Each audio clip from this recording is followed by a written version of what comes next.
Shabbat Shalom. It's Rabbi David Baron with a Torah talk.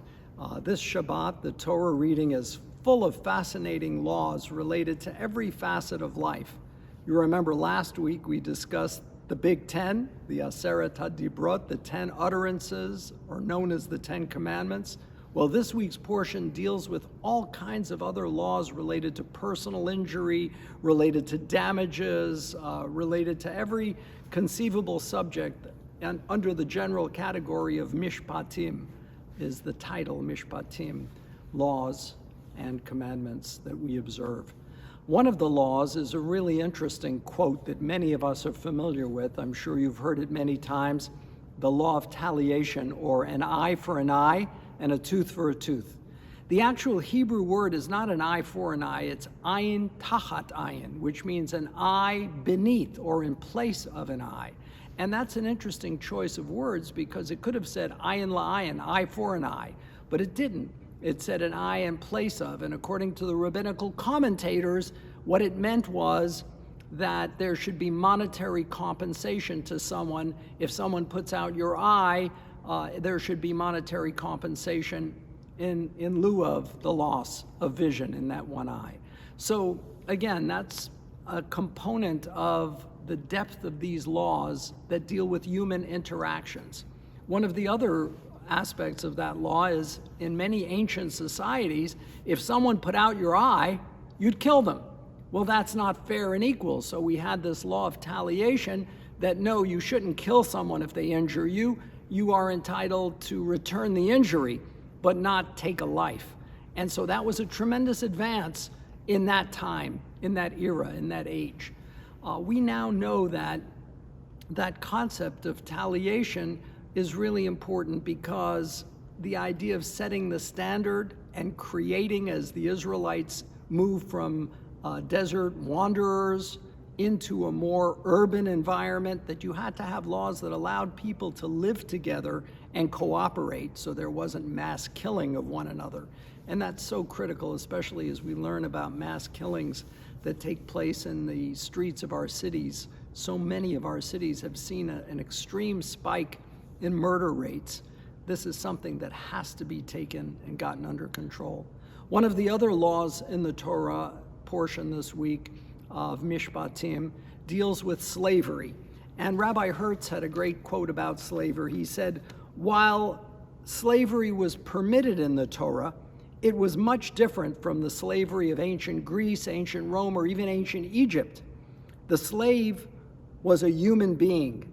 The slave was not simply a thing or a chattel of a master who had unlimited power over that individual. In fact, brutal treatment of a slave, be it Hebrew or heathen, resulted immediately in that person securing their freedom. So yes, slavery existed in ancient times, and we know that that was the reality of ancient societies and civilizations. And we shouldn't scoff at ancients because we had slavery in our world up until what, a couple hundred years ago. In fact, there's still slavery in certain parts, certain Arabian countries to this very day. Slavery was widely practiced in Africa.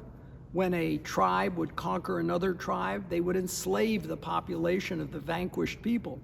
So slavery was a practice, but I have to confess that even though we hear a lot about white privilege and racism and that America's a racist society, I don't believe that for a minute. I believe there are racists who live in America, but I'm not a racist. I don't think I have white privilege. Well, I guess I have Jewish privilege. My mom told me I was privileged to be her son. That was my Jewish privilege.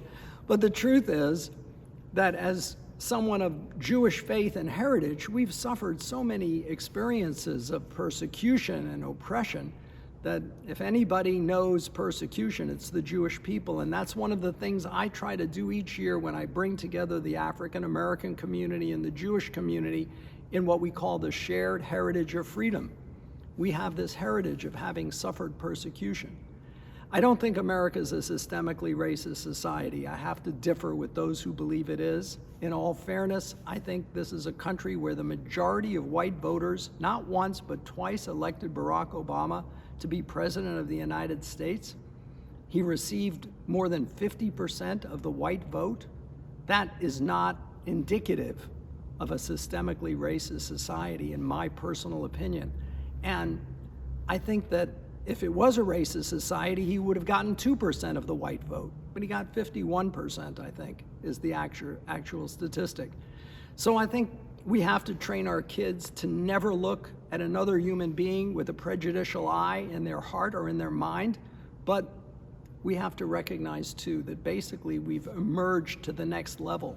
This country fought a tremendous war, a civil war, over the issue of slavery. There was an Emancipation Proclamation. There was civil rights legislation. All of this continued in the tradition of banishing slavery from the American experience. And that results in a diminished, not an increase in racism, a diminishment of racism. Yes, there are racists. Yes, there are racist acts, no question about it.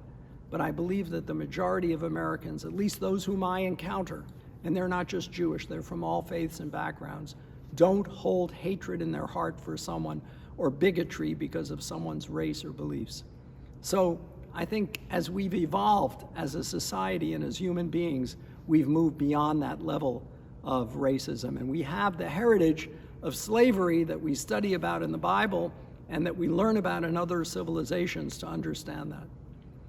Lastly, for me in my commentary, and there's so much to comment on this Torah reading, is the commandment to love the stranger. For you were once strangers in the land of Egypt. And that again harkens back to the slave experience. Never persecute someone because they're different than you, because you were once persecuted for being different.